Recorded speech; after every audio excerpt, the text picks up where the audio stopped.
सो अभी finally electrochemical cell से शुरू करते हैं अपन। सबसे पहले तो इलेक्ट्रोकेमिकल सेल क्या होता है। देखिए इलेक्ट्रोकेमिकल सेल, ये इलेक्ट्रोकेमिस्ट्री का पहला पार्ट है जो कि क्या करता है, केमिकल एनर्जी को किस में कन्वर्ट करता है, इलेक्ट्रिकल एनर्जी में कन्वर्ट करता है। ठीक है, तो इसको इलेक्ट्रोकेमिकल सेल कहते हैं। कई बुक्स ये भी लिखते हैं कि भैया इलेक्ट्रोकेमिकल सेल दोनों होते हैं, गैल्वेनिक एंड इलेक्ट्रोलाइटिक। इसको हम लोग गैल्वेनिक सेल भी कहते हैं। बेसिकली गैल्वेनिक सेल वो होता है जो कि क्या करता है, केमिकल एनर्जी को इलेक्ट्रिकल एनर्जी में कन्वर्ट करता है। यहां पर रिएक्शन स्पॉन्टेनियस होती है, और अगर रिएक्शन स्पॉन्टेनियस होती है तो उसके लिए डेल्टा जी का वैल्यू क्या होता है, नेगेटिव। ठीक है, यहां पर इलेक्ट्रोकेमिकल सेल या गैल्वेनिक सेल में क्या होता है, अलग अलग इलेक्ट्रोड अलग अलग कंटेनर में रखे जाते हैं, तो उसके बारे में डिटेलिंग करेंगे।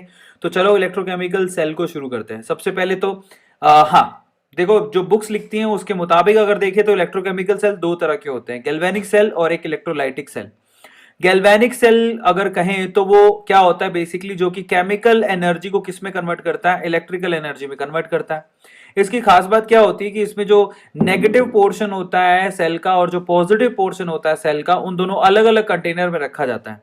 नेगेटिव पोर्शन वाले को एनोड कहते हैं और पॉजिटिव पोर्शन वाले को कैथोड कहते हैं। इसका जस्ट अपोजिट होता है इलेक्ट्रोलाइटिक सेल में। तो ये बहुत इंटरेस्टिंग है। इलेक्ट्रोलाइटिक सेल क्या होता है, जिसमें इलेक्ट्रिकल एनर्जी को किस में कन्वर्ट किया जाता है, केमिकल एनर्जी में कन्वर्ट किया जाता है। पहली चीज तो ये। दूसरा ये कि इसमें एक ही कंटेनर में दोनों इलेक्ट्रोड होते हैं। कौन सा वाला, positive electrode and negative electrode दोनों एक ही सेल में होते हैं। So positive and negative electrode दोनों एक ही सेल में होते हैं, मतलब एक ही कंटेनर में डाले हुए होते हैं। ठीक है, और पॉजिटिव वाले को देखो, यहां पर नेगेटिव वाले को एनोड बोलते थे, यहां पर पॉजिटिव वाले को एनोड बोलते हैं। मैंने आपसे पहले ही कहा था कि जस्ट उल्टा होगा किसका, गैल्वेनिक सेल का। नेगेटिव वाले को क्या बोलते हैं, कैथोड। तो ये चीजें आप लोगों को ध्यान रखनी है कि कैथोड और एनोड में फर्क होता है। गैल्वेनिक सेल और इलेक्ट्रोलाइटिक सेल में सबसे बड़ा फर्क ही यही है कि गैल्वेनिक सेल में रिएक्शन, जो रेडॉक्स रिएक्शन स्पॉन्टेनियस होती है, और इलेक्ट्रोलाइटिक सेल में नॉन स्पॉन्टेनियस होती है। तो इसके हिसाब से देखिए तो गैल्वेनिक सेल में जो गिब्स फ्री एनर्जी चेंज होता है ना, वो होता है नेगेटिव, जबकि इलेक्ट्रोलाइटिक सेल में जो गिब्स फ्री एनर्जी चेंज होता है ना, वो होता है पॉजिटिव। ठीक है, तो ये चीजें होती हैं। हालांकि दोनों में रिडॉक्स रिएक्शन ही होती है, लेकिन एक में स्पॉन्टेनियस होती है, दूसरे में नॉन स्पॉन्टेनियस होती है। अब हम आगे चले, थोड़ा सा वर्किंग समझ लेते हैं। गैल्वेनिक सेल में क्या है जरा आप चेक करो। गैल्वेनिक सेल में एक सेल होता है डैनियल सेल।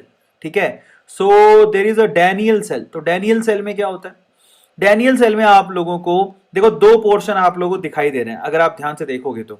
वैसे पोर्शन को गलत तरीके से बना दिया है, बट फिर भी चलो जैसा बनाया उसको वैसा देख लेते हैं। एक्चुअली अगर आप ध्यान से देखोगे तो ये आपकी राइट हैंड साइड है। ठीक है, और ये लेफ्ट हैंड साइड है। आप जिस हिसाब से देख रहे हो उस हिसाब से, right hand side, left hand side.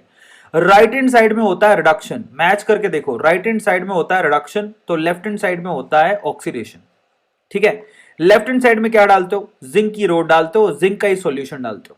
ठीक है, और राइट हैंड साइड में क्या डालते हो, कॉपर की रोड डालते हो और कॉपर का ही सॉल्यूशन डालते हो। अब बीच में एक सोल्ट ब्रिज डाला जाता है जिससे सर्किट पूरा होता है, और यहां पर जो आपके सॉल्यूशन डाले गए हैं उनकी इलेक्ट्रिकल न्यूट्रलिटी मेंटेन होती है। सबसे पहले तो आपको बताता हूं होता क्या है। जिंक क्या करता है, लेफ्ट हैंड साइड में ऑक्सीडेशन होता है, तो जिंक क्या करता है, Zn+2 में कन्वर्ट होता है, दो इलेक्ट्रॉन छोड़ देता है।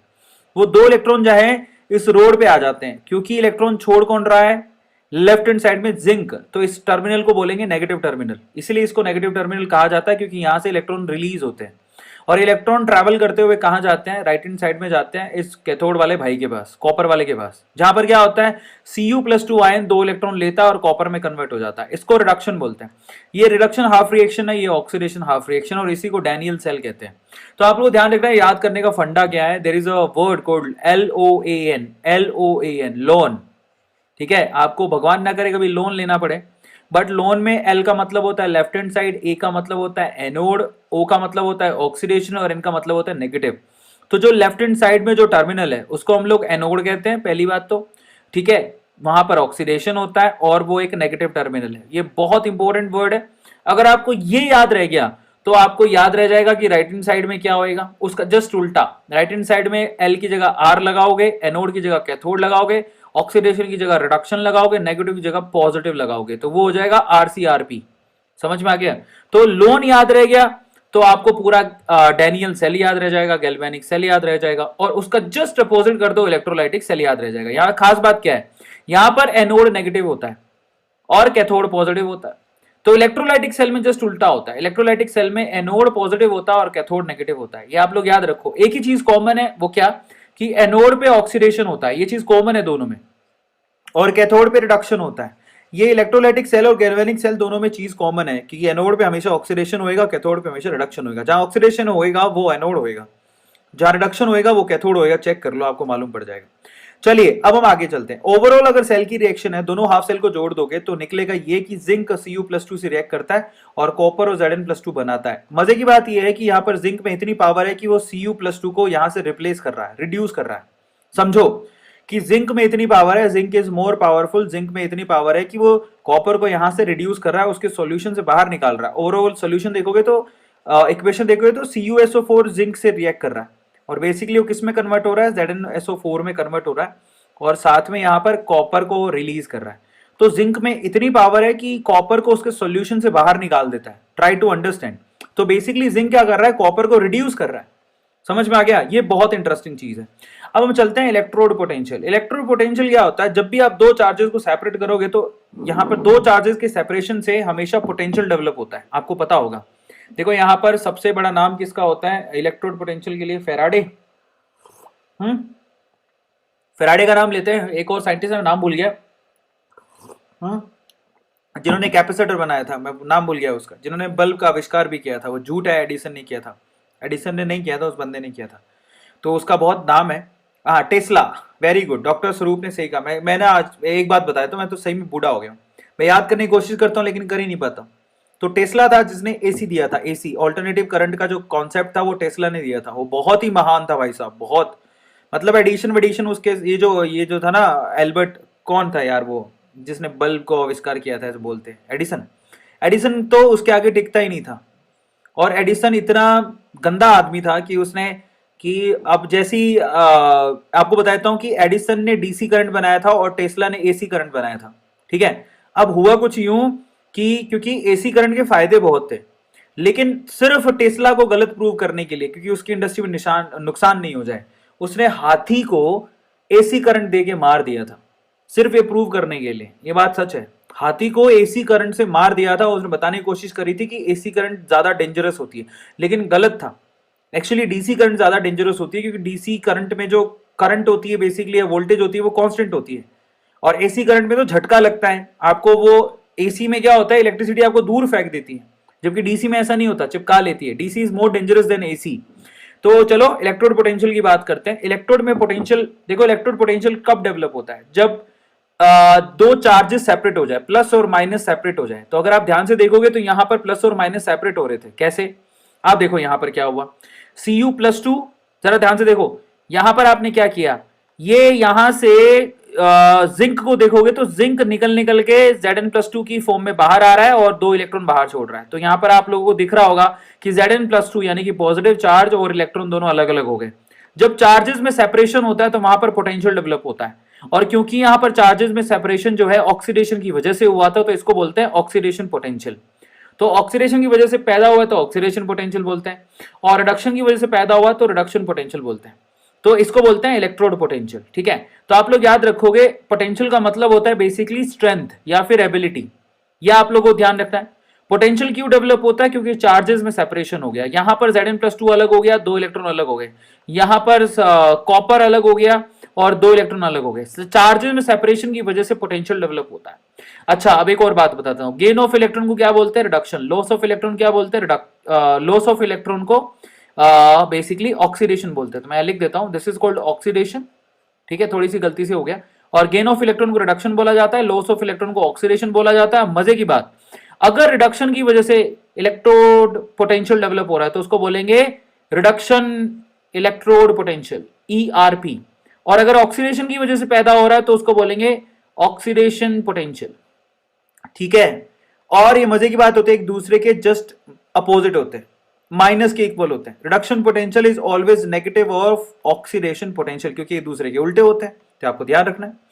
अब आ जाओ आगे, स्टैंडर्ड इलेक्ट्रोड पोटेंशियल किसे बोला जाता है। जब आप इलेक्ट्रोड पोटेंशियल की कैलकुलेशन 1 M यानी कि उसकी कॉन्सेंट्रेशन फिक्स है, स्टैंडर्ड कंडीशन में करते हो। स्टैंडर्ड इलेक्ट्रोड पोटेंशियल का मतलब हो गया जब आप इलेक्ट्रोड पोटेंशियल की कैलकुलेशन स्टैंडर्ड कंडीशन में करते हो, जहां कॉन्सेंट्रेशन सॉल्यूशन का कितना लेना होता है, 1 M। जहां पर टेम्परेचर कितना लेना होता है 298 केल्विन, जहां पर प्रेशर कितना लेना होता है 180 एम। तो these are the conditions which are called standard conditions, okay. और यहीं से जो भी कैलकुलेशन आप करते हो उसको स्टैंडर्ड इलेक्ट्रोड पोटेंशियल कहते हैं। अब मैं आप लोगों को बताता हूं डिफरेंस बिटवीन एनोड और कैथोड के बीच के डिफरेंस को सेल पोटेंशियल कहा जाता है, ये आपको पता ही है। अब इसकी कैलकुलेशन कैसे करते हो, तो आपको यहां से पता लग रहा है कि ये जो दिख रहा है ना, ये जो पॉजिटिव टर्मिनल और ये जो नेगेटिव टर्मिनल में ऑक्सीडेशन पोटेंशियल डेवलप हो रहा था, ये हमने देखा था, यहां पर ऑक्सीडेशन पोटेंशियल डेवलप हो रहा था। और पॉजिटिव टर्मिनल में रिडक्शन पोटेंशियल डेवलप हो रहा था, याद है सब लोगों को, है ना।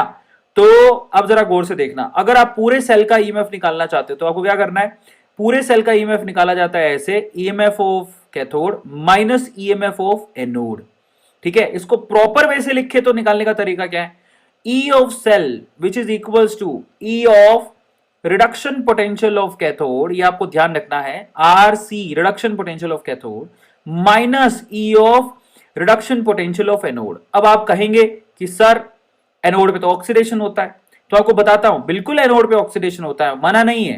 तो ऑक्सीडेशन, एनोड के ऑक्सीडेशन पोटेंशियल को आप रिडक्शन पोटेंशियल में कन्वर्ट कर सकते हो, सिर्फ माइनस का साइन ही तो लगाना होता है, क्योंकि ऑक्सीडेशन और रिडक्शन एक दूसरे के क्या होते हैं, माइनस के इक्वल होते हैं। तो oxidation potential at anode is equals to minus of reduction potential at anode. तो आपको यहां पर जो ई सेल निकालते हो बेसिकली उसमें रिडक्शन पोटेंशियल्स लेने होते हैं, एनोड और कैथोड के। कैथोड के रिडक्शन पोटेंशियल से आपको एनोड के रिडक्शन पोटेंशियल को माइनस करना होता है, यह आप लोग ध्यान रखना, ठीक है। अब हम चलते हैं आगे, स्टैंडर्ड हाइड्रोजन इलेक्ट्रोड को पढ़ते हैं। मैं आपको बता देता हूं, जो आप जितने भी सेल्स के ईएमएफ निकाले हो, स्टैंडर्ड ईएमएफ निकाले हो बेसिकली, ठीक है, वो सारे के सारे स्टैंडर्ड ईएमएफ जिसको ई नोड से रिप्रेजेंट किया जाता है, स्टैंडर्ड इलेक्ट्रोड पोटेंशियल जिसको ई नोड से रिप्रेजेंट किया जाता है, वो हमने निकाले हैं शी के रिस्पेक्ट में। व्हाट इज शी, देखो पूरी दुनिया में अगर औरतें नहीं होती तो भाई साहब ये दुनिया ही ढंग की नहीं होती, मारकाट चल रही होती, ठीक है। तो यहां पर भी बिना शी के कुछ नहीं हो सकता। शी का मतलब क्या होता है, स्टैंडर्ड हाइड्रोजन इलेक्ट्रोड। बेसिकली ये हाइड्रोजन का इलेक्ट्रोड है जिसमें हाइड्रोजन गैस को इस्तेमाल किया जाता है, ठीक है। हाइड्रोजन गैस को यहां इस्तेमाल किया जाता है जिसकी प्रेशर हम ली जाती है 180 एम, सबको समझ में आया। और उसमें हाइड्रोजन गैस के H+ का सॉल्यूशन लिया जाता है, H+ यानी कि हाइड्रोजन एटम का ही आयन का सॉल्यूशन लिया जाता है जिसकी कॉन्सेंट्रेशन होती है 1 M। सबको समझ में आया। और सबसे खास बात, हाइड्रोजन यानी कि शी के स्टैंडर्ड इलेक्ट्रोड पोटेंशियल को, शी के खुद के स्टैंडर्ड इलेक्ट्रोड पोटेंशियल को 0 माना जाता है। अगर आप इसको 0 नहीं मानोगे तो आप कैलकुलेशन कर ही नहीं सकते। तो मैं आपको दर्शन कराता हूं कैसे होता है। इसको बोलते हैं स्टैंडर्ड हाइड्रोजन इलेक्ट्रोड, क्योंकि यही की है, इसके थ्रू आप बाकी जितने भी इलेक्ट्रोड हैं उनका स्टैंडर्ड पोटेंशियल निकालते हो। मान लो कॉपर का निकालना है तो कॉपर के सॉल्यूशन में इसको डाल दो, उसके साथ उसको अटैच कर दो। तो यहाँ पर क्या होता है, यहाँ पर ये कंटेनर होता है, उस कंटेनर के अंदर आप ऐसा पाइप टाइप का ऐसे इलेक्ट्रोड लगाते हो, ठीक है। इसको प्लेटिनम इलेक्ट्रोड कहते हैं। और यहां पर हाइड्रोजन गैस को अंदर डालते हो 1 ATM प्रेशर पे, ठीक है। और यहां पर सॉल्यूशन भरते हो 1 M H+ का, ठीक है। और ये होता है, ये एक तरह का इलेक्ट्रोड ही हुआ जो कि हाइड्रोजन इलेक्ट्रोड है, और इसको कनेक्ट करते हो बाकी सेल्स के साथ में। और वट एवर भी द रीडिंग, ठीक है, क्योंकि इसका तो 0 होता है। अब जो वोल्ट मीटर रीडिंग दिखाएगा वो डायरेक्टली किसकी होगी, वो इसकी होगी, क्योंकि इसका हम लोग 0 मानते हैं। समझ में आ गया। तो आप कभी भी कैलकुलेशन करते हो तो आपको रेफरेंस लेना पड़ता है।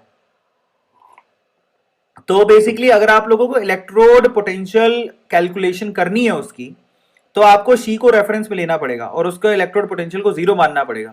अब जो भी वोल्टमीटर रीडिंग दिखाएगा वो दूसरे सेल का रीडिंग होगा। इसी के हिसाब से हमने क्या किया, यहाँ पे एक इलेक्ट्रोकेमिकल सीरीज बनाई, और ये इलेक्ट्रोकेमिकल सीरीज बेसिकली हाइड्रोजन के रिस्पेक्ट में ही बनाई है। जो मैं बात बोल रहा था वो ध्यान से देखो, यहां पर बीच में देखो सब लोग गौर से, ये शी है, और अगर आप ध्यान से देखोगे तो शी का जो रिडक्शन पोटेंशियल है वो कितना है, 0 0 0 0 0।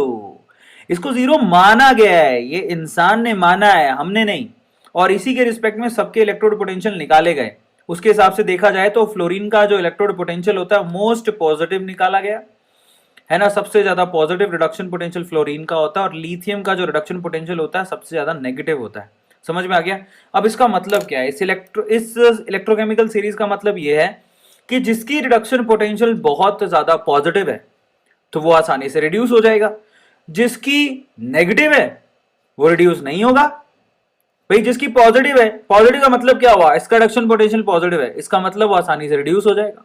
जिसकी रिडक्शन पोटेंशियल नेगेटिव वो आसानी से रिड्यूस नहीं होगा, इसका मतलब वो आसानी से ऑक्सीडाइज होगा। समझ में आता है? तो यहां से आप आसानी से अंदाजा लगा सकते हो कि कौन किसको ऑक्सीडाइज करेगा, कौन खुद रिड्यूस होगा। समझ में आ गया? इस तरह से आप इसकी कैलकुलेशन कर सकते हो सिर्फ इलेक्ट्रोकेमिकल सीरीज को देखते हुए। ठीक है, now this is very important. चलिए अब नर्स्ट इक्वेशन की तरफ मूव करते हैं। नर्स्ट भाई साहब बड़े इंटरेस्टिंग मैन पर्सन थे। अब नर्स्ट भाई साहब क्या थे? नर्स भाई साहब ऐसे थे कि इन्होंने क्या किया, इन भाई साहब ने, कि अगर मान लो आपके पास स्टैंडर्ड कंडीशन नहीं है, मतलब प्रेशर 1 atm नहीं है, टेम्परेचर 298 केल्विन नहीं है, कॉन्सेंट्रेशन 1 कैपिटल M नहीं है, इन दैट केस आप कैसे निकालोगे स्टैंडर्ड इलेक्ट्रोड पोटेंशियल? तो नर्स्ट इक्वेशन को यूज करते हुए निकालोगे। ठीक है, अब नर्स्ट इक्वेशन क्या होती है, बहुत इंपॉर्टेंट है। नर्स्ट इक्वेशन क्या होती है, मान लो कि कोई आपके पास सेल है, हाफ सेल, उसमें M+N एक आयन है जिसने N इलेक्ट्रॉन रिलीज किए, सॉरी N इलेक्ट्रॉन गेन किए और M में कन्वर्ट हो गया। तो आप देख रहे हो तो यहां पर इलेक्ट्रॉन को गेन किया जा रहा है, इसका मतलब M+N का क्या हो रहा है, रिडक्शन। M+N का रिडक्शन हो रहा है क्योंकि उसने इलेक्ट्रॉन को गेन किया। इन दैट केस अगर आप नर्स्ट इक्वेशन निकालना चाहते, मतलब नर्स्ट इक्वेशन इस पे अप्लाई करना चाहते हो हाफ सेल के ऊपर नर्स्ट इक्वेशन, और अगर आप इस हाफ सेल का ईएमएफ निकालना चाहते हो नॉन स्टैंडर्ड कंडीशंस में, नॉन स्टैंडर्ड कंडीशंस में, मतलब यहां पर टेम्परेचर कोई जरूरी नहीं है 298 हो, प्रेशर कोई जरूरी नहीं है कि 1 atm हो, नॉन स्टैंडर्ड कंडीशन में कैसे निकालोगे? That is EMF in non standard condition is equal to EMF in standard conditions minus gas constant into temperature divided by number of participant electron, जो कि N ये दे रखा है आपको। F का मतलब होता है फेरेड, Ln का मतलब होता है नेचुरल लॉग, ऊपर आएगा M का कॉन्सेंट्रेशन, नीचे आएगा M+N का कॉन्सेंट्रेशन। इसकी कॉन्सेंट्रेशन को अधिकतर 1 ही लिया जाता है, तो इसकी चिंता आपको नहीं करनी। ठीक है, ये तरीका होता है निकालने का, बट दैट डिपेंड्स कि M सॉलिड है कि कौन सी फॉर्म में है। अगर सॉलिड फॉर्म में तो M को 1 काउंट करते हैं। R गैस कांस्टेंट है जिसकी वैल्यू होती है 8.314, F की वैल्यू होती है 96500 कूलम। और अगर आप टेम्परेचर मान लो 298 रख देते हो, if you are putting temperature at 298 kelvin, तो ये थोड़ी मॉडिफाई हो जाएगी। कैसे? तो अब मॉडिफाई कैसे होगी उसको अपन आगे समझते हैं, लेकिन ओवरऑल नर्स्ट इक्वेशन जरा आप चेक करो, नर्स्ट इक्वेशन कैसे लगाई जाती है।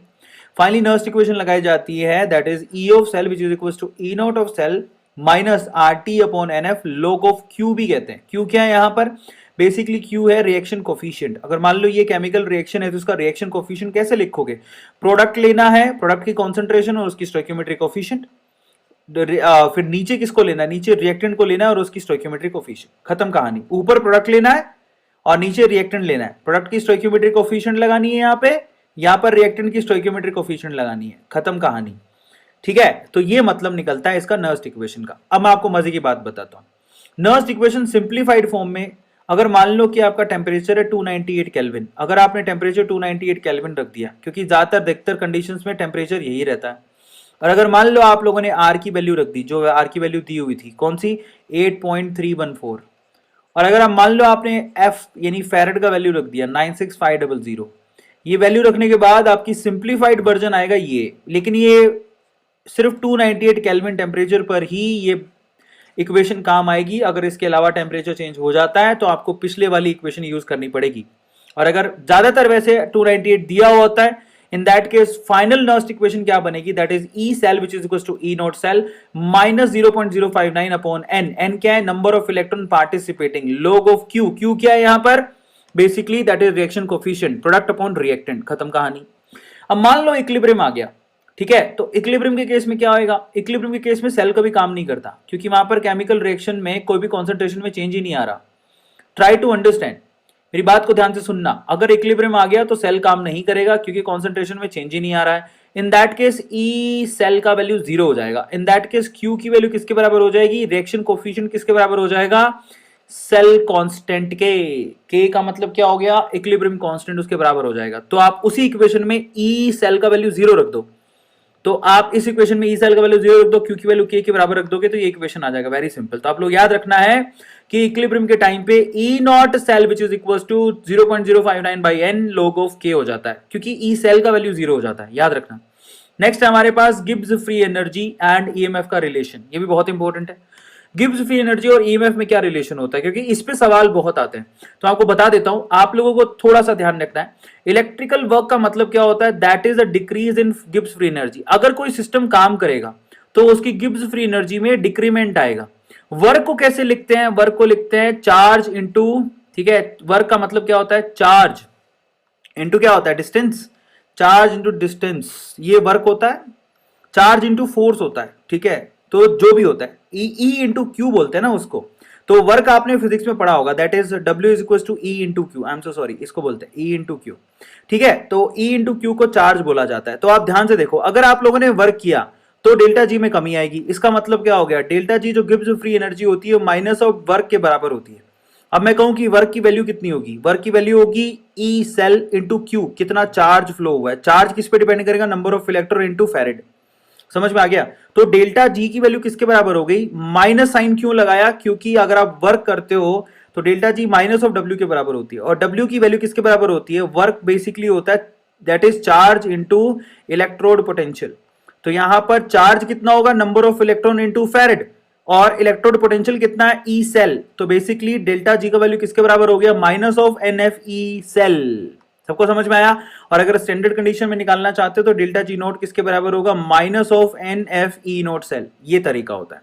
अब हम चलते हैं आगे, एक मजे की बात बताता हूं, देखो जरा ध्यान से समझना। अगर केमिकल रिएक्शन स्पॉन्टेनियस है, जो कि कौन से सेल में होती है, स्पॉन्टेनियस केमिकल रिएक्शन किसमें होती है, गैल्वेनिक सेल में। गैल्वेनिक सेल में रिएक्शन स्पॉन्टेनियस होती है, तो उसके लिए डेल्टा जी का वैल्यू नेगेटिव होगा, ठीक है। तो उसके लिए ई सेल का वैल्यू हमेशा पॉजिटिव आएगा। ऐसा क्यों, क्योंकि डेल्टा जी नॉट किसके बराबर है, minus of N F E cell. तो आप खुद ही सोचो कि अगर डेल्टा जी का वैल्यू जीरो हुआ तो ई सेल का वैल्यू पॉजिटिव आएगा, डेल्टा जी का वैल्यू नेगेटिव हुआ तो ई सेल का वैल्यू पॉजिटिव आएगा। नॉन स्पॉन्टेनियस रिएक्शन जो कि होती है इलेक्ट्रोलाइटिक सेल के अंदर, उसमें डेल्टा जी का वैल्यू पॉजिटिव होता है, तो उसके लिए सेल का वैल्यू नेगेटिव होता है, ठीक है। और इक्विलिब्रियम पर डेल्टा जी का वैल्यू भी जीरो होता है और ई सेल का वैल्यू भी जीरो होता है। तो ये टेबल आपको काफी ज्यादा हेल्प करेगी छोटे छोटे सवाल सोल्व करने में। अब हम बात करेंगे कंडक्टिविटी इन इलेक्ट्रोलाइटिक सेल।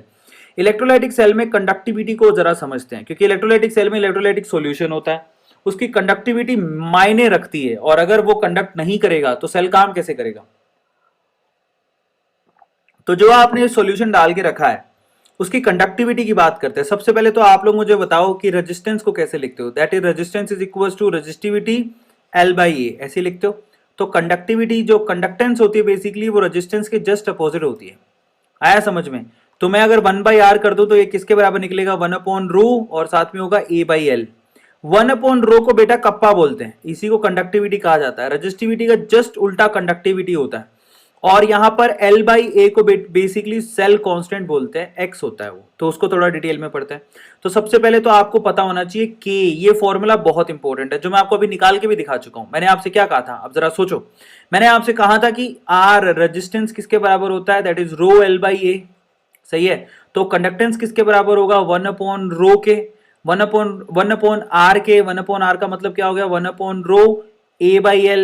अब आप 1 अपॉन रो को क्या बोलते हो, कप्पा। तो कंडक्टेंस किसके बराबर हो गया, 1 अपॉन रो यानी कि kappa into A by L. Are you getting my point, A by L. तो यहां से अगर मैं कप्पा को बाहर निकाल लूं तो कप्पा किसके बराबर हुआ, सी इंटू एल बाई ए। दिखाई दे रहा है सब लोगों को। तो बेसिकली कप्पा का मतलब होता है कंडक्टिविटी, जी का मतलब होता है कंडक्टेंस, एल का मतलब होता है लेंथ ऑफ द इलेक्ट्रोड, ए का मतलब होता है एरिया बिटवीन द इलेक्ट्रोड, ठीक है। तो ये होता है, ये फॉर्मूला बहुत इंपॉर्टेंट है। जनरली हम लोग इसको कप्पा को कैसे लिखते हैं, kappa is equals to conductance into cell constant. ये बहुत इंपॉर्टेंट रिएक्शन है, इक्वेशन है जो आप लोगों को ध्यान रखनी है, ठीक है। चलिए अब हम चलते हैं आगे। सो कप्पा 1 अपॉन रो होता है, जिसको हम लोग कंडक्टिविटी भी कहते हैं, और ये बहुत इंपॉर्टेंट है, इसको स्पेसिफिक कंडक्टिविटी भी कहते हैं। अगर कोई पूछे कि कप्पा का प्योर डेफिनेशन क्या है, kappa is the conductance of, लिख लो काम आएगा, kappa is the conductance of. सब बोलो, सारे बोलो जय माता दी, प्रेम से बोलो जय माता दी। कई लोग पूछे सर अचानक से आपको क्या हो गया, तो जल ही जीवन है। कप्पा का मतलब होता है कंडक्टेंस ऑफ 1 ml सॉल्यूशन, लिख लो काम आएगा। कंडक्टेंस ऑफ 1 ml सॉल्यूशन, उसको कप्पा कहा जाता है। कई बच्चों को नहीं पता, 1 ml सॉल्यूशन के कंडक्टेंस को कप्पा कहा जाता है, ठीक है। चलो, और इसकी यूनिट क्या होती है, मो सेंटीमीटर, महो सेंटीमीटर इनवर्स होती है, वो ऊपर से भी आप निकाल सकते हो। अब हम बात करते हैं factor affecting ionic conductance. Ionic conductance को कौन कौन से फैक्टर अफेक्ट करते हैं। तो सबसे पहले तो स्ट्रॉन्ग इलेक्ट्रोलाइट, अगर इलेक्ट्रोलाइट स्ट्रॉन्ग होएगा तो उसका डिसोसिएशन ज्यादा होगा और उसकी कंडक्टिविटी भी ज्यादा होगी। जैसे NaCl के केस में आपको पता है स्ट्रॉन्ग इलेक्ट्रोलाइट है, एक सोल्ट है जो Na+ और Cl- में कन्वर्ट हो जाएगा, तो उसकी कंडक्टिविटी भी ज्यादा होगी। अगर आप यही काम AgCl में देखोगे तो AgCl स्पेरिंगली सॉल्युबल होता है, जिसमें Ag+ और Cl- में बहुत रेयरली कन्वर्ट होता है। ये एक वीक इलेक्ट्रोलाइट है, इस केस में आपकी कंडक्टिविटी कम होगी। ठीक है, तो NaCl के केस में ज्यादा होगी, AgCl के केस में कम होगी, क्योंकि AgCl स्पेरिंगली सॉल्युबल होता है। दूसरा साइज पे भी डिपेंड करता है कंडक्टिविटी। अब देखो यहां पर कंडक्टिविटी जो है वो साइज पे भी डिपेंड करती है, ये भी बड़ा इंटरेस्टिंग है। तो देखो यहां पर जरा आप चेक करो, यहां पर क्या मतलब निकलता है, जरा आप उसको चेक करना। मेरे भाई को क्या हो गया, हाँ, तो फाइनली क्या है यार, यहां पर अपने आप चलते चलते चीजें बंद हो जाती हैं। ओके, मिट्टी के रंग, चलो। तो फाइनली अब क्या सीन है जरा आप चेक करो। देखो साइज ऑफ आयन पे भी डिपेंड करता है। Smaller ion lesser hindrance, hence better mobility. अगर आयन जितना छोटा होगा उसको विचरण करने में आसानी होगी। देखो आप, सिंपल सी बात है, मैं आपसे कहूं कि आप मान लो कि ना आप दिल्ली में रहते हो। कहां रहते हो? दिल्ली में। आपको भी पता है कि दिल्ली में बहुत ज्यादा वो है, ट्रैफिक होता है सड़कों पे, बहुत ज्यादा ट्रैफिक होता है, छोटी छोटी गलियां हैं, उसमें से निकालोगे कैसे? तो अगर मैं बोलूं कि चलो आप कार खरीदो, कौन सी खरीदोगे? तो अगर छोटी छोटी गलियों में से अगर आप लोग कार निकालनी है तो आप जरा सोचोगे ना, आप ये थोड़ी सोचोगे मैं चलो लैम्बोर्गिनी खरीदूंगा, मैं फरारी खरीदूंगा, तो छोटी छोटी गलियों से निकालूंगा। आप कहोगे सर मैं नैनो खरीदूंगा। छोटी छोटी गलियों से, मान लो चांदनी चौक से निकालना है तो नैनो आसानी से निकल जाएगी, क्या फरारी निकल पाएगी? नहीं। तो बेसिकली यहां पर सीन क्या है, सीन जितना छोटा आयन होगा वो आसानी से क्या कर पाएगा, ये इंडिया है भाई साहब, इधर उधर चल पाएगा। समझ में आ गया? तो बेसिकली यहां पर H+ की जो कंडक्टिविटी होती है वो ज्यादा होती है, साइज छोटा होता है, और Na+ की कंडक्टिविटी कम होती है। फिर उसके बाद आता है नेचर ऑफ सॉल्वेंट। ठीक है, highly viscous solvent show greater electrical resistivity. अगर कोई किसी सॉल्वेंट की विस्कोसिटी ज्यादा होती है तो वो आयन को हिलने थोड़ी देगा। अब मैं आपसे कहूं कि भैया एक कंटेनर में मान लो पानी भर के रखा है, दूसरे कंटेनर में शहद भर के रखा है, और जो शहद होता है वो उसकी बहुत ही कंडक्टिविटी लो होती है। क्यों? बहुत ज्यादा गाढ़ा होता है। गाढ़ा का मतलब उसकी विस्कोसिटी बहुत ज्यादा होती है, तो वो आयन को ग्रैब कर लेगा। यार आपको मैं बोलूं कि आप पानी में तैर पाओगे कि शहद में? जरा सोचो, आप खुद एक आयन हो, है ना, और मैं आपको ना दो तालाब दूं, एक तालाब में पानी भरा हुआ है और दूसरे तालाब में शहद भरा हुआ है। ठीक है, शहद, आप बताओ कौन से तालाब में आसानी से तैर लोगे? बताओ मुझे, ईमानदारी से बोलना, झूठ मत बोलना। आप पानी वाले तालाब या पानी वाली जो जो भी स्विमिंग पूल होएगी, दो स्विमिंग पूल बना दिए मैंने, एक पानी वाला स्विमिंग पूल और दूसरा मैंने शहद वाला स्विमिंग पूल बनाया। शहद वाले स्विमिंग पूल में आप तैर पाओगे? आप हाथ बाहर निकालोगे, टटकिया निकल गई, ऐसे ऐसे करोगे। समझ में आ रहा है? सो शहद वाले स्विमिंग पूल में कौन तैर पाएगा भाई? वो तो एक तरह का दलदल है। और पानी वाले स्विमिंग पूल में तैर पाओगे तो मतलब ये होगा कि जिसकी विस्कोसिटी ज्यादा होती है वहां पे इलेक्ट्रिकल कंडक्टिविटी बहुत कम होती है, वहां पर विचरण नहीं हो पाएगा, आयरन जो है जा नहीं पाएगा इधर उधर। समझ में आ गया? तो यहां पर पानी की कंडक्टिविटी ज्यादा होती है as compare to honey. Honey, चलो अब हम आगे चलते हैं। कॉन्सेंट्रेशन ऑफ इलेक्ट्रोड, ठीक है, सॉरी इलेक्ट्रोलाइट। अब देखो, greater the number of ions better the conductivity, ये बात बिल्कुल सच है। जितने आयन ज्यादा होंगे उसकी कंडक्टिविटी उतनी ज्यादा होगी। मतलब अगर बोलूंगी 2 M NaCl सोल्यूशन है, वो ज्यादा कंडक्टिविटी शो करेगा 1 NaCl सोल्यूशन। और ऑब्वियसली यार 2 का मतलब Na+ भी 2 होंगे, Cl- भी 2 होंगे, इनकी मात्रा ज्यादा है, भगम भगड़ाई ज्यादा होगी। सिंपल सी बात है। समझ में आ गया? तो ये रीजन होता है। अब लास्ट है टेम्परेचर। टेम्परेचर बढ़ाने पर हमेशा आयनिक कंडक्टिविटी इंक्रीज ही होती है, तो सबको पता है कि टेम्परेचर बढ़ाओगे तो कंडक्टिविटी बढ़ती है, तो नॉर्मल बात है, सबको पता है। ठीक है, अरे टेम्परेचर बढ़ाओगे कंडक्टिविटी बढ़ेगी। देखो इसका सिंपल एग्जांपल देता हूं मैं आप लोगों को। आपने कभी पॉपकॉर्न को, जिसको फुल्ले बोलते हैं पंजाबी में, पॉपकॉर्न को उछलते देखा है? किस किस ने पॉपकॉर्न की मशीन में पॉपकॉर्न को उछलते देखा? बताओ मुझे। पॉपकॉर्न पड़ा होता है, नीचे से आप उसको ताता कर रहे होते हो, टेम्परेचर बढ़ा रहे होते हो, वो उछलता है टप टप टप टप। किसको, आपको पता है कि पॉपकॉर्न उछलता क्यों है? नीचे से टेम्परेचर बढ़ाओगे तो आप भी उछल पड़ोगे। कल को मान लो आपको ना, आप ना अपनी गर्लफ्रेंड से बात करते करते ना किचन में उसकी गर्लफ्रेंड के तवे पे बैठ गए, आपको मालूम नहीं पड़ा, काला काला तवा था, तवा बहुत बड़ा था, आप बैठ गए उसके ऊपर, है ना। बात करते करते आपको होश नहीं रहा, पीछे से उसकी मम्मी आई, उसने नोब घुमा दी, और नोब घुमा दी वो, और आपका जो तवा है वो ताता होने लग गया। अब तवा जब गर्म होगा तो आप उछल पड़ोगे, ऐसे थोड़ी बैठे रहोगे मैं तेरा आशिक इस तवे पे आज पिघल जाऊंगा, ऐसे थोड़ी बोलोगे। सो इन दैट केस क्या है, टेम्परेचर हमेशा क्या करता है, बेसिकली कंडक्टिविटी को बढ़ाता है। समझ में आ गया, मतलब एक स्पीड पैदा करता है, that's very simple. So temperature से कंडक्टिविटी बढ़ती है। अब हम बात करते हैं मोलर कंडक्टिविटी की। तो देखो आप सीधे फॉर्मूले पे गौर करो। मोलर कंडक्टिविटी का मतलब होता है the conductivity of one capital M, one molar solution, उसको मोलर कंडक्टिविटी कहते हैं। उसका फॉर्मूला कैसे निकालोगे, कैप एम का फॉर्मूला होता है 1000 इंटू कप्पा। कप्पा क्या है, conductivity, upon capital M. Capital M क्या है बेटा, दैट इज कॉन्सेंट्रेशन। तो आप लोग याद रखिएगा, ये बहुत इंपॉर्टेंट है और इसकी यूनिट होती है siemens centimetre square mole inverse, that is the unit. ये फॉर्मूला बहुत इंपॉर्टेंट है, 1000 इंटू कंडक्टिविटी यानी कि kappa divide by capital M, जिसका मतलब होता है कॉन्सेंट्रेशन। तो कप्पा जो है ना उसको centimetre, Simon centimetre square, Simon centimetre में ही रखना पड़ता है और मोलैरिटी को मोल पर लीटर में रखना पड़ता है। ये आप ध्यान रखो। अगर मोलर कंडक्टिविटी की बात हम करेंगे इक्विवेलेंट कंडक्टिविटी की, तो उसमें कुछ नहीं करना, मोलैरिटी की जगह आपको सिर्फ नॉर्मेलिटी एंटर करनी है और कुछ नहीं, सिंपल है। 1000 into kappa divide by capital N. अच्छा, कैपिटल एन और कैपिटल एम में क्या रिलेशन होता है, that normality is equal to molarity into N factor. अगर आप लोगों को एन फैक्टर निकालनी आती है तो आप आसानी से आप क्या कर सकते हो, फॉर्मूले का यूज करके इक्विवेलेंट कंडक्टेंस भी निकाल सकते हो। ठीक है, दैट्स वेरी इजी। अब हम बात करते हैं वेरिएशन ऑफ कैपम यानी कि मोलर कंडक्टिविटी का कंडक्टेंस के हिसाब से वेरिएशन कैसे आता है। अब इसमें ना दो ग्राफ है जो बहुत इंपॉर्टेंट है। स्ट्रॉन्ग इलेक्ट्रोलाइट के लिए जो ग्राफ होता है वो स्ट्रेट लाइन होता है। स्ट्रॉन्ग इलेक्ट्रोलाइट की खास बात ये होती है कि क्योंकि वो स्ट्रॉन्ग है उसके लिए अल्फा का वैल्यू क्या होता है, बेसिकली 100%। तो स्ट्रॉन्ग इलेक्ट्रोलाइट के लिए अगर आप कैपम और सी का ग्राफ बनाओगे तो वो एक स्ट्रेट लाइन आएगी, ऐसी एक स्ट्रेट लाइन आएगी, ऐसा स्ट्रेट। ठीक है, लेकिन अगर आप वीक इलेक्ट्रोलाइट के लिए कैप एम और सी का ग्राफ बनाओगे तो एक्सपेरिमेंटली वो ग्राफ आता है हाइपरबोला के जैसे, ऐसे दिखाई दे रहा है।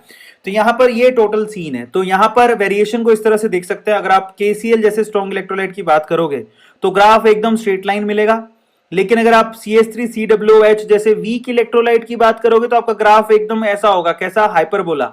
ये ग्राफ भी ध्यान रखना है। तो वीक इलेक्ट्रोलाइट के लिए ग्राफ आता है हाइपरबोला के जैसा, स्ट्रॉन्ग इलेक्ट्रोलाइट के लिए ग्राफ होता है एकदम स्ट्रेट लाइन। समझ में आ गया, ये बहुत इंपॉर्टेंट है। ग्राफ किस किस के बीच में बनाया जाता है, मोलर कंडक्टिविटी और कॉन्सेंट्रेशन की रूट के बीच में बनाया जाता है, ये भी बहुत इंपॉर्टेंट है। द रूट ऑफ कॉन्सेंट्रेशन याद रखना, फिर मत कहना बताया नहीं था। तो this is the root of concentration.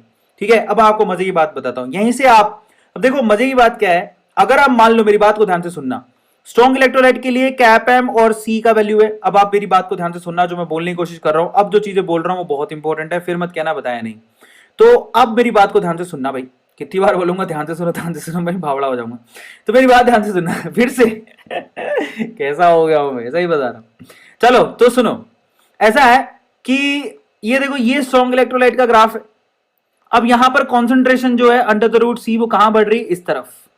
Concentration इस तरफ बढ़ रही है, तो बताओ डाइल्यूशन किस तरफ बढ़ रहा है, इस तरफ। मतलब अगर मैं कॉन्सेंट्रेशन को कम करूं और डाइल्यूशन को बढ़ाऊं तो आप देखोगे कंडक्टेंस की वैल्यू, मोलर कंडक्टेंस की वैल्यू इंक्रीज होती है। ये ग्राफ से भी पता कर सकते हो और कॉमन बात है, आप खुद ही देखो कैपएम का फॉर्मूला क्या होता है। कैपएम का फॉर्मूला ये है, कैपएम का फॉर्मूला है ये। इस केस में अगर मैं कॉन्सेंट्रेशन को कम करूंगा तो कैपएम की वैल्यू इंक्रीज होगी, खत्म कहानी। सबको समझ में आ गया। कॉन्सेंट्रेशन कम करूंगा कैपएम की वैल्यू बढ़ेगी, डाइल्यूशन बढ़ाऊंगा कैपएम की वैल्यू बढ़ेगी। अब उस वेरिएशन को जरा ध्यान से देखो, धीरे धीरे जैसे जैसे कॉन्सेंट्रेशन को कम कर रहा हूं या डाइल्यूशन बढ़ा रहा हूं तो कैपएम की वैल्यू इंक्रीज हो रही है।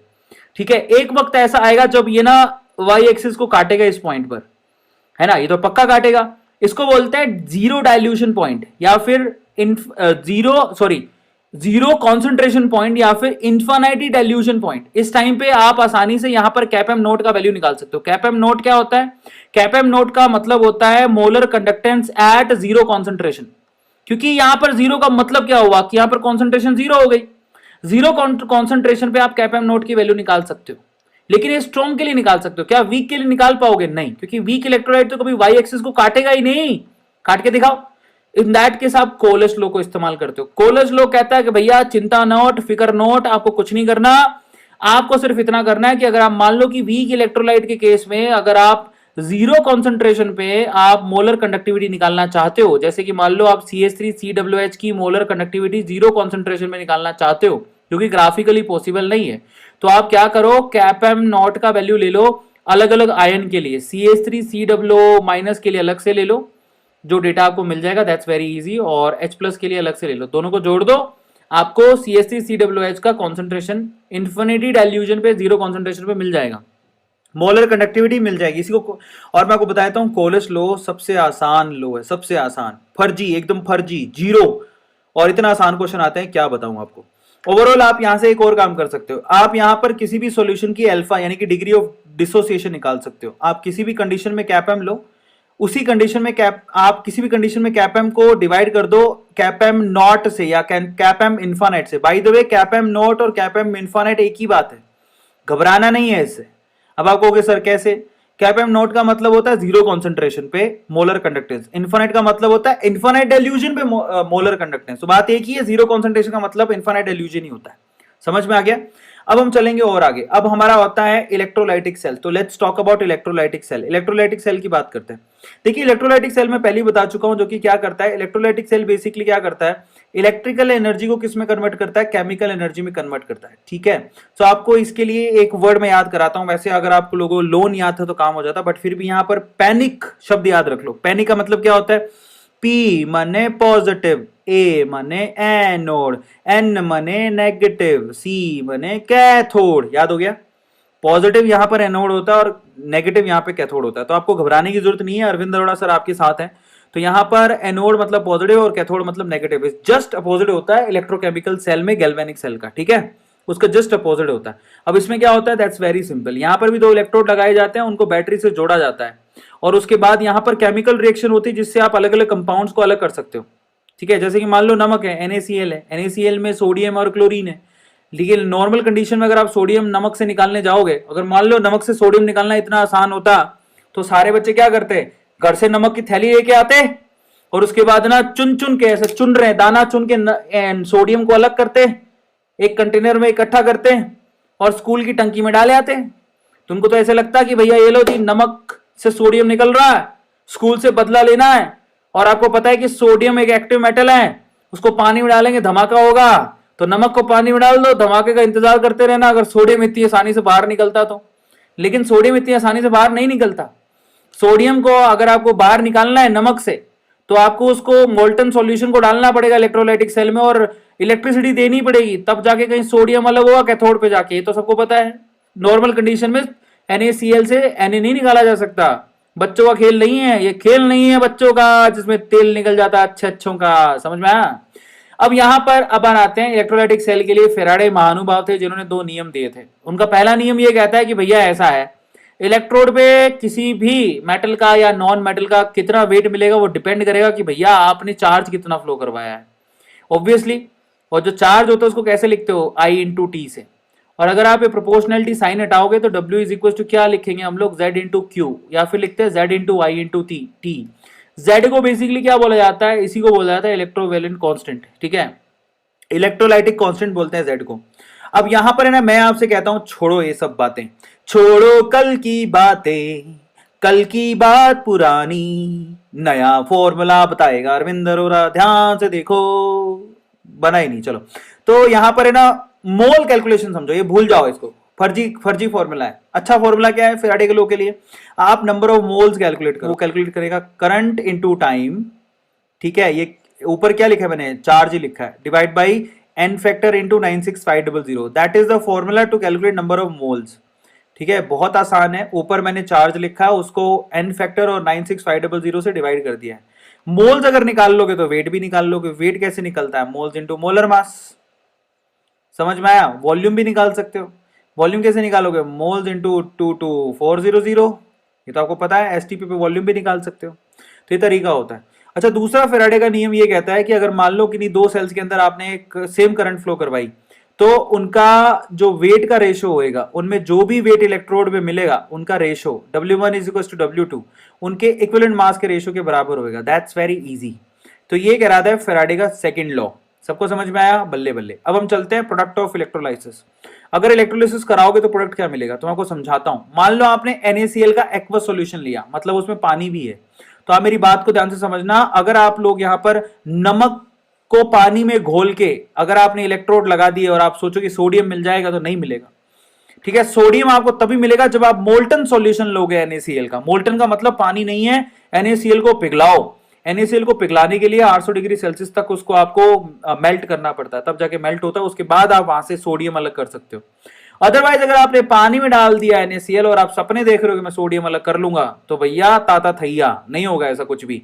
कैथोड पे क्या मिलेगा आप लोगों को? कैथोड पे आपको हाइड्रोजन गैस मिलेगी और एनोड पे आप लोगों को क्लोरीन मिलेगी। इसको बोलते हैं प्रेफरेंशियल रिडक्शन। यहां पर आप खुद से सोचो कि कौन से पॉजिटिव आयन है, एक तो H+ आयन है और एक Na+ आयन है। अब आपको पता है कि H+ की मोबिलिटी ज्यादा होती है, तो ये भागेगा ना कैथोड की तरफ। सोडियम के पास तो हिम्मत ही नहीं है, तो हाइड्रोजन गैस मिलेगी। सबको समझ में आया?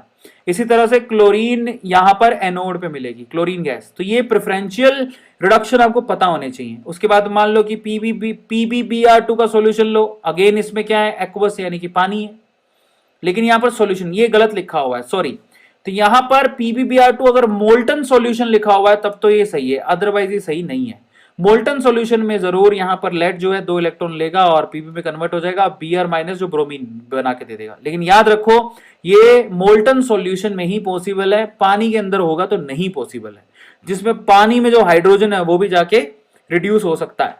ठीक है, अब हम बात करेंगे यहाँ बैटरीज की। तो बैटरीज पर चलते हैं। कौन कौन सी बैटरीज है? बैटरी दो तरह की होती है, तो प्राइमरी होती है, दूसरी सेकेंडरी होती है। प्राइमरी सेल में सबसे पहले आता है प्राइमरी बैटरी, जिसको बोलते हैं जिंक बैटरी, जिसको ड्राई सेल भी कहते हैं। जो आप अपना सेल कहाँ यूज करते हो? आप अपने घड़ी के पीछे यूज करते हो या फिर आप रिमोट के पीछे यूज करते हो। आजकल तो जो लेटेस्ट रिमोट है उनमें नहीं यूज होता, बट हाँ यूज करते हो।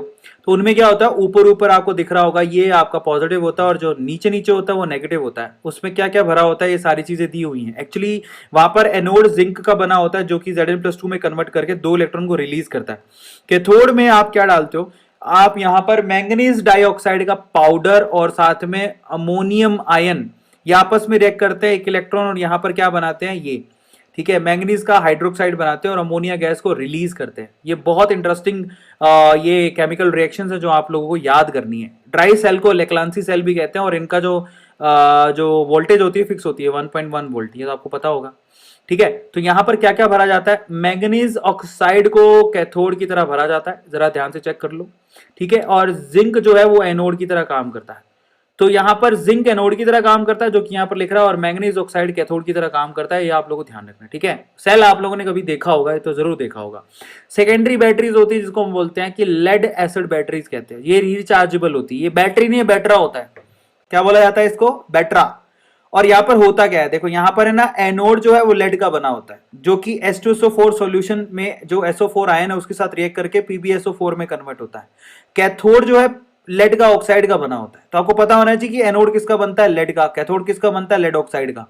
जो भी SO4 आयन से रिएक्ट करके क्या करता है? PbSO4 में कन्वर्ट हो जाता है। तो बेसिकली अगर मान लो आप पूरी तरह से, ये भी PbSO4 में कन्वर्ट हो रहा है, ये भी PbSO4 में कन्वर्ट हो रहा है, और अगर मान लो कि भैया बहुत सारा PbSO4 हो गया, इसका मतलब आप डिस्चार्जिंग की तरफ जा रहा है, क्योंकि उसमें लेड बचेगा नहीं और लेड ऑक्साइड भी नहीं बचेगा। फिर उसको चार्ज करना पड़ता है, जो कि वापस PbSO4 को Pb और PbO2 में कन्वर्ट कर रहा होता है। तो इसको सेकेंडरी सेल बोलते हैं, जो कि रिचार्जेबल है। ठीक है, तो ये बैटरा रिचार्जेबल होता है। अब आते हैं सेकेंडरी बैटरी में, एक और आता है आजकल लेटेस्ट में चल रहा है, कैडमियम बैटरी। ओवरऑल वो कैडमियम की बनी होती है, रिचार्जेबल होती है। कई बार आपने देखा होगा वो सेल भी रिचार्जेबल होते हैं, है ना, वो कैडमियम के बने होते हैं। वो कैडमियम के बने होते हैं, उसमें निकल हाइड्रोक्साइड होता है और वो कैडमियम ऑक्साइड में कन्वर्ट हो रहा होता है। निकल हाइड्रोक्साइड जो है ट्राई हाइड्रोक्साइड डाई हाइड्रोक्साइड में कन्वर्ट हो रहा होता है और पानी बाहर निकलता है। ओवरऑल रिएक्शन आपको याद रखनी है। ये सेल रिचार्जेबल होता है, ये भी सवाल पूछा जाता है। ठीक है, ऊपर वाला पार्ट इसमें पॉजिटिव होता है और नीचे वाला पार्ट नेगेटिव होता है। ये सेम है जैसे कि आपका ड्राई सेल था, लेकिन कैडमियम सेल की खास बात होती है रिचार्जेबल होता है। ठीक है, आपने देखा होगा ना वो ड्यूरा सेल आता है, ड्यूरा सेल, वो रिचार्जेबल होते हैं, है ना, वो वाला है। फाइनली आता है एक फ्यूल सेल। ये भविष्य का सेल है भाई साहब, ये बहुत एनर्जी देता है। इसमें देखो हाइड्रोजन और ऑक्सीजन को अगर आपने डायरेक्ट कांटेक्ट करा दिया, बहुत एनर्जी रिलीज होती है, धमाका भी हो सकता है। रादर वो करने के हम लोग हाइड्रोजन और ऑक्सीजन को इनडायरेक्ट कांटेक्ट करवाते हैं और वहां से आप एनर्जी को पैदा करते हो, बिजली पैदा करते हो, और ये आने वाला सोर्स है। ठीक है, और ये फ्यूल सेल बन चुका है जिसमें हाइड्रोजन को एज अ फ्यूल यूज करते हैं, जिसको ऑक्सीजन के साथ रिएक्ट करवा के एनर्जी रिलीज कराते हैं, जिससे हमको इलेक्ट्रिसिटी मिल सकती है। तो ये भी बहुत ज्यादा फायदेमंद है। और उसमें रिएक्शन क्या होती है? ओवरऑल रिएक्शन चलो कुछ नहीं है। कैथोड में क्या है, ऑक्सीजन जो है वो क्या करेगा, 4 इलेक्ट्रॉन को यूज करके हाइड्रोक्साइड आयन में कन्वर्ट होगा। हाइड्रोजन जो है बेसिकली वो H2O में कन्वर्ट होगा, 4 इलेक्ट्रॉन को रिलीज करेगा। बेसिकली आपको सिर्फ ये दिखाना है कि ऑक्सीजन 4 इलेक्ट्रॉन को गेन करता है, हाइड्रोजन 4 इलेक्ट्रॉन को रिलीज करता है। इस तरह से ओवरऑल रिएक्शन बड़ी सिंपल है कि हाइड्रोजन ऑक्सीजन के साथ रिएक्ट करेगा और पानी बाहर निकालेगा। ओवरऑल रिएक्शन यही होती है, सबको पता है, लेकिन ये इनडायरेक्ट कांटेक्ट होता है, डायरेक्ट कांटेक्ट नहीं होता। ठीक है, फाइनली चलते हैं कोरोजन के ऊपर। कोरोजन सबको पता है क्या होता है, जंग लगना। लोहे पे जंग कैसे लगती है? बेसिकली जो आयरन होता है, ठीक है, बारिश के दिनों में आपको पता है कि आपकी रेलिंग लगी होती है, रेलिंग में लोहा होता है, उस पर पानी की बूंदे, एयर तो पहले से ही है, बारिश में उसको पानी की बूंदे भी मिल जाती हैं। बहुत होशियारी है यहाँ पे। तो वो वाटर ड्रॉप जो है ना, बेसिकली वही सबसे बड़ा कोज होता है। एयर तो पहले से ही है, एयर और वाटर ड्रॉप आपस में मिलके इस आयरन पे जंग लगाती हैं और बेसिकली रस्ट का जो डिपोजिशन यहाँ पर हो रहा होता है उसका फॉर्मूला याद रखो, वो होता है Fe2O3.H2H2O। ये पानी की और जो आसपास की एयर है उसकी वजह से यहाँ पर रस्टिंग हो जाती है, लोहा खराब हो जाता है, और जिसको खराब होने से बचाने के लिए हम पेंट करते हैं, आपको पता होगा। तो ये आप लोगों को ध्यान रखना है, ठीक है। सो कैथोड की जो रिएक्शन है उसको आप देख लो, जहां पर ऑक्सीजन पानी के साथ रिएक्ट करती है, 4 इलेक्ट्रॉन को यूज करती है और OH माइनस में कन्वर्ट हो जाती है। समझ में आ गया। और एनोड की बात करें तो यहाँ पर बेसिकली Fe, जो यहाँ पर थोड़ा सा गलत लिखा हुआ है, इस रिएक्शन को मैं ठीक कर देता हूँ। जो Fe+2 है वो Fe+3 में कन्वर्ट हो जाता है इलेक्ट्रॉन को रिलीज करके। ठीक है, तो इस तरह से यहाँ पर ये काम होता है। ओवरऑल यहाँ पर Fe2O3 रस्ट पैदा होने लग जाती है। ठीक है, सो ये आप लोग ध्यान रखना है। प्रिवेंशन क्या है, आप पेंट कर दो या फिर इलेक्ट्रोप्लेटिंग इनर्ट मेटल यूज कर लो या ऑयल या ग्रीस यूज कर लो, जिससे कोरोजन से आप उसको बचा सकते हो। फाइनली मेरे प्यारे बच्चों, ये धूम सीरीज में हमने इलेक्ट्रोलाइटिक सेल को भी खत्म कर दिया मेरे प्यारे बच्चों, कमाल कर दिया। A good education is a foundation for a better future, है ना, एलिजाबेथ वॉरेन ने कहा था। तो आप लोग याद रखो कि अच्छा एजुकेट अपने आप को करोगे तो आपकी फाउंडेशन मजबूत हो रही है और आप लोग आगे जाओगे। बिलीव रखो। और गाइज, मैं आप लोगों से रिक्वेस्ट करूंगा कि वाकई में अगर आपको लगता है कि धूम सीरीज बहुत काम आई और हमें मजा आया तो लाइक जरूर करना। जिसका दिल बड़ा होता है ना, लाइक वही करता है। और आप मुझे आज साबित करके बताओ कि सबका दिल बड़ा है। किस किस का दिल बड़ा है बताओ मुझे। Whose heart is really big? कौन है यहाँ पर बिग हार्ट वाला?